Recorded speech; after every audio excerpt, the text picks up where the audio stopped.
it will be changing the current in the circuit without much dissipation of power.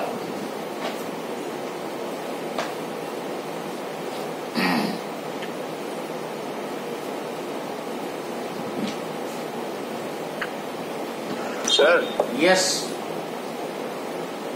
Sir तो ऐसे ही alternating current का तो source लगा हुआ तो हम लोग को मैन्युअली करंट बदल नहीं किया था।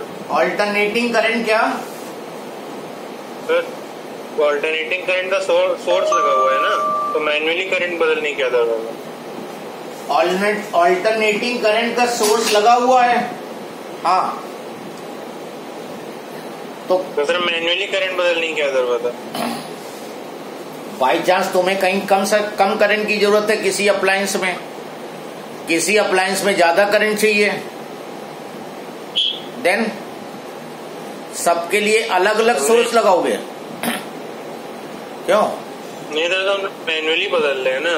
नहीं, मेरा क्वेश्चन तुम समझो तो। तुम्हारे घर में 4 अप्लायंस हैं और चारों को अलग अलग करंट चाहिए, तो क्या तुम बिजली विभाग से 4 अलग अलग कनेक्शन अपने घर में लोगे? नहीं, हमें एक कम करंट वाला कनेक्शन दे दो, एक हमें ज्यादा करंट वाला दे दो। लोगे तो तुम एक ही कनेक्शन और वहीं से करंट को डिस्ट्रीब्यूट कराओगे ना। हाँ सर। तो किसी अप्लायंस को ज्यादा करंट चाहिए तो उसके अकॉर्डिंग चोक कॉइल लगा दोगे वहां पर, जिसको कम चाहिए उसके अकॉर्डिंग। मैनुअली नहीं होगा ये, बाय डिफॉल्ट होगा सिस्टम। ये तो हम बता रहे हैं कैसे करंट चेंज हो जाएगी, एक बार सेट करके ये रख दिया जाएगा। जैसे ट्यूबलाइट में देख सुना होगा, चोक लगी होती है। Yes sir. राइट, तो पहले से फिक्स कर दिया जाता है कि अब इसको इतनी करंट मिलनी है। हमने तुम्हें ये एक्सप्लेन किया है कि how it will be changing. अगर ज्यादा पार्ट इनसाइड होगा तो करंट कम होगी, कम इनसाइड होगा तो करंट ज्यादा हो जाएगी। Got my point? So now we'll taking few numericals.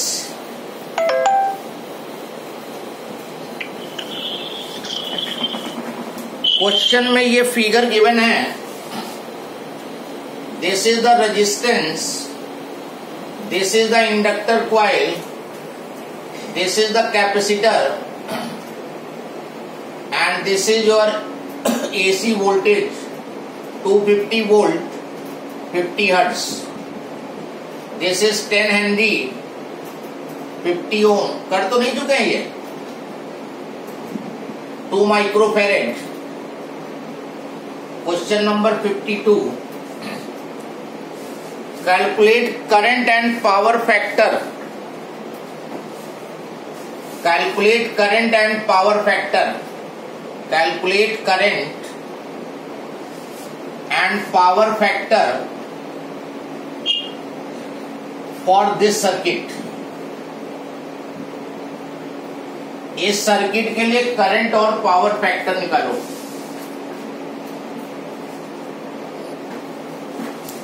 कौन सा सर्किट है ये? LCR, L, C and R। LCR circuit में करंट, उसके लिए पहले इम्पीडेंस निकाल लो, और जब इम्पीडेंस आ जाए उसके बाद करंट निकालो, और फिर पावर फैक्टर निकालो। चलो ट्राई करो थोड़ा सा।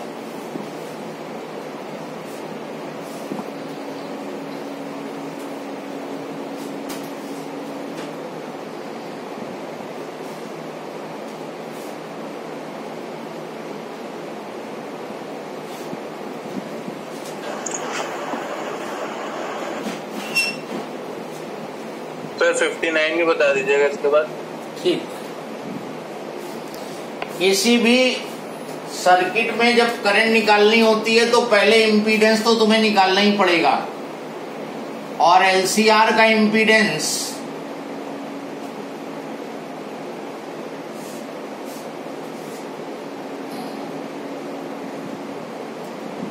$50² एक्सएल की वैल्यू इजी यही रहता है कि एक्सएल अलग निकाल लो, एक्ससी अलग निकाल लो। 2 पाई FL 2 into 3.14 into frequency 50 into L10 और XC 1/2 पाई FC से निकाल लो और यहां पुट करो, फिर I is equal to V/Z apply करो, करंट आ जाएगी। उसके बाद फिर पावर फैक्टर पे आओ। चलो पहले करंट फाइंड कर लेना, फिर power factor.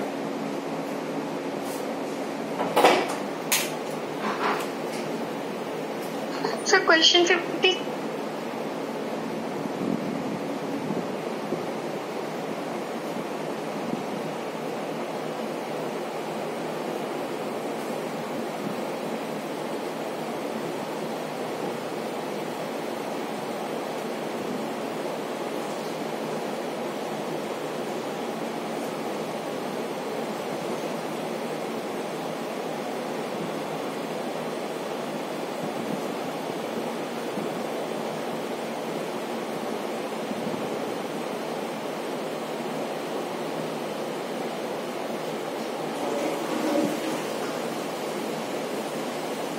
0.16 ampere.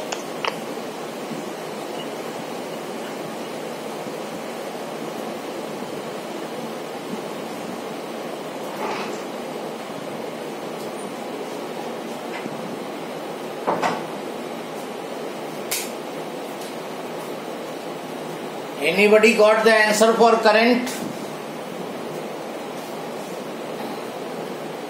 So 0.16 ampere. 0.16 ampere.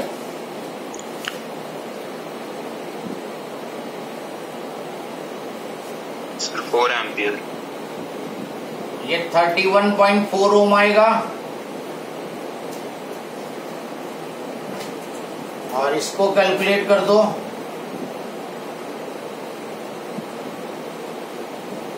Capacitance की वैल्यू 2 माइक्रोफेरेड। ये 50 231.4 2 इंटू 31.4 सॉल्व कर लो।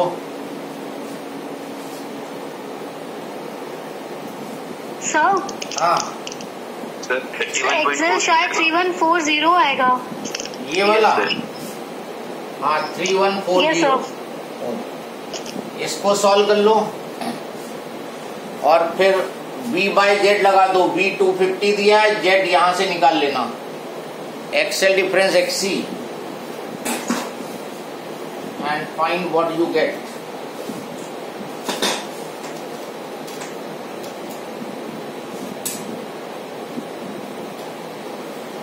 करंट 0.16 आनी चाहिए, करंट की फाइनल वैल्यू।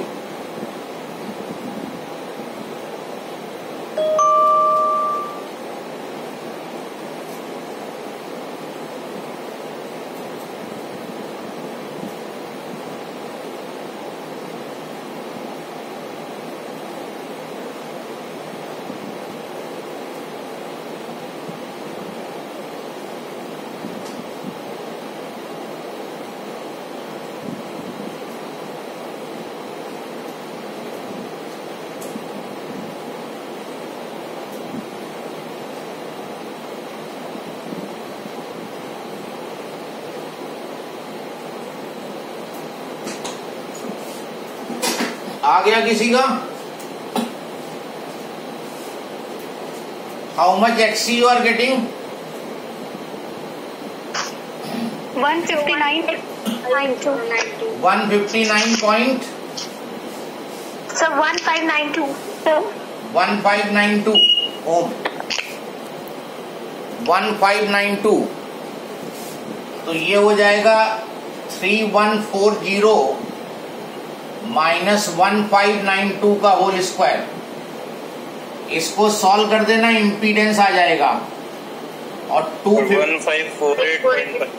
कितना 1548.8 दिस इज इम्पीडेंस 1548.8 रखोगे तो शायद 0.16 एम्पियर आ जाएगा। So this way you will be finding the current. तो जब भी समझ लो कि कॉम्बिनेशन में तुम्हें करंट निकालनी है तो इम्पीडेंस जरूर निकालना पड़ेगा, और इम्पीडेंस का इसलिए फॉर्मूला याद रखा करो। और इम्पीडेंस में एक्सएल एक्सी यही सब यूज होता है। देन सेकेंड पार्ट में कह रहा है पावर फैक्टर बताओ। पावर फैक्टर का मतलब है कॉस पाई, मतलब आर बाई जेड निकाल के दे दो। एलसीआर सर्किट है 0.03 तो आर बाई जेड, आर है तुम्हारा 50 और जेड की वैल्यू है 1548.8। इसको सॉल्व कर दो, कितना आ रहा है ये? 0.0323 0.032। कॉस पाई की वैल्यू यूनिट बताओ। No unit. It has No unit. No unit. और इसका कॉज इनवर्स ना निकाल देना, क्योंकि आदत पड़ी होगी तुम्हारी थीटा निकालने की। जो पावर फैक्टर होता है वो पूरा कॉस पाई होता है, नॉट पाई। तो 0.032 will be the power factor. That means 3.2% of energy is being dissipated, wastage हो रही है यहां पर। देन 59 पूछा है। Yes sir. 59 क्वेश्चन पे आते हैं। Find the resonant angular frequency. Resonant angular frequency का मतलब ओमेगा चाहिए तुम्हें, of series LCR circuit with L is 2 Henry, C is 32 microfarad and R is 10 ohm. And what is the Q value of this circuit? Then Q value of the circuit.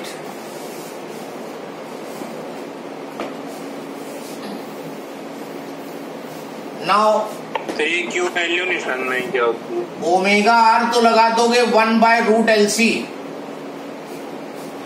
Omega are जो है वो 1/√LC होता है। और अगर resonance frequency कहता तो 1/2/√LC करते। एल दिया है, सी दिया है, कोई प्रॉब्लम नहीं है इसमें।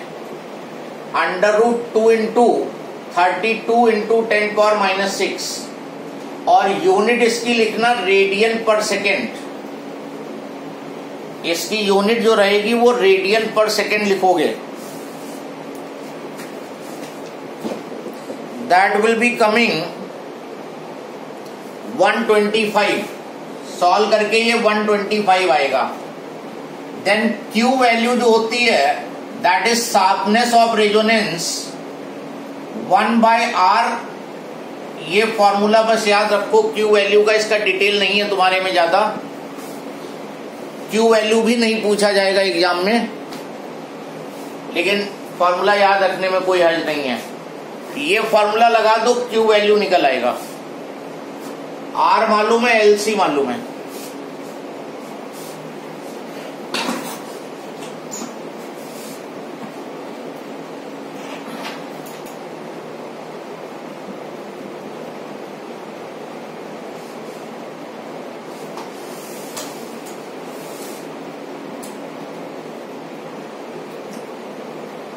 Write down one more question. An alternating voltage and the corresponding current. An alternating voltage and the corresponding current are given by V is equal to 110 sin omega t plus pi/6 and I is equal to 5 sin omega t minus pi/6. Question number 65. Respectively find the impedance of circuit. Impedance of the circuit you have to find, and average power dissipated. In this circuit, what is the impedance and what is the average power dissipated? 22 कितना? 22 22 is 22 Z की value, impedance and then average Yes, sir. power dissipated बताओ.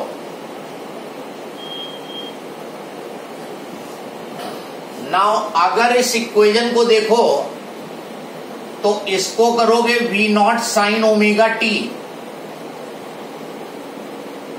Plus ∅1 sir 137.5 एक minute check कर रहा हूं. इसको लिखोगे I not sine omega T minus ∅. ये भी ∅ कर दो, दोनों वैल्यू सेम है तो प्लस ∅ माइनस ∅. इनकी स्टैंडर्ड इक्वेशन लिख लिया तुमने. स्टैंडर्ड इक्वेशन इसकी, तो V नॉट तुम्हें पता चल गया 110 और I नॉट पता चल गया 5. ये सर्किट की नेट वोल्टेज है और ये नेट करंट है. तो इंपीडेंस का एक और फॉर्मूला बताया था V not upon I not. तो 110 अपॉन 5 22 ओम. एक तो इंपीडेंस का वो जनरल फॉर्मूला तुम यूज करते हो √R² plus XL difference XC whole square. यहां पे वो काम नहीं करेगा. यहां पे तुम्हें क्या दिख रहा है? V नॉट दिख रहा है, I नॉट दिख रहा है. नेट वोल्टेज नेट करंट का जो रेशियो होगा दैट विल बी इंपीडेंस. और दूसरे पार्ट में एवरेज पावर चाहिए, तो एवरेज पावर हो गया VRMS IRMS cos ∅. इसका VRMS 110 अपॉन √2, क्योंकि ये पीक वैल्यू तुम्हें मालूम है, और RMS वैल्यू होती है VRMS जो होती है V नॉट बाई √2, और IRMS हो गया 5 बाई √2, और cos ∅ cos π/3 ले लो, cos 60 डिग्री, क्योंकि ये प्लस π/6 है और ये माइनस π/6 है, तो डिफरेंस दोनों का आया π/3. cos 60 की वैल्यू रख के इसको सॉल्व कर लोगे और इसका आंसर आएगा 137.5 वॉट. अगर ये पसंद ना आए तुम्हें तो दूसरा मेथड भी कर सकते हो. Average power is equal to VRMS की जगह 110 बाई √2, इसकी IRMS की जगह 5 बाई √2 और cos ∅ की जगह R/Z रख दो. लेकिन R तो दिया ही नहीं है सर्किट में, तो यही पसंद करना पड़ेगा तुम्हें. No chance. R is not given in the circuit, so no chance of second way. यही तुम्हें यूज करना पड़ेगा 5. अगर R गिवन होता तो फिर से बता दी, समझ नहीं आया. कौन सा? Second part. सेकंड पार्ट में तुम्हें एवरेज पावर चाहिए सर्किट में, तो एवरेज पावर का फॉर्मूला होता है VRMS IRMS cos ∅. VRMS जो है V नॉट बाई √2, तो V not by √2. IRMS is I not by √2. अब ये फेज एंगल देखो, ये वोल्टेज जो है प्लस π/6 है, ये वोल्टेज है सर्किट में, और करंट माइनस π/6 है. What is the total phase difference between voltage and current? ये π/6 ये π/6 टोटल मिला के कितना हुआ? π/3. तो करंट और वोल्टेज के बीच में जो फेज डिफरेंस हुआ वो π/3 लोगे. Still confusion? No sir.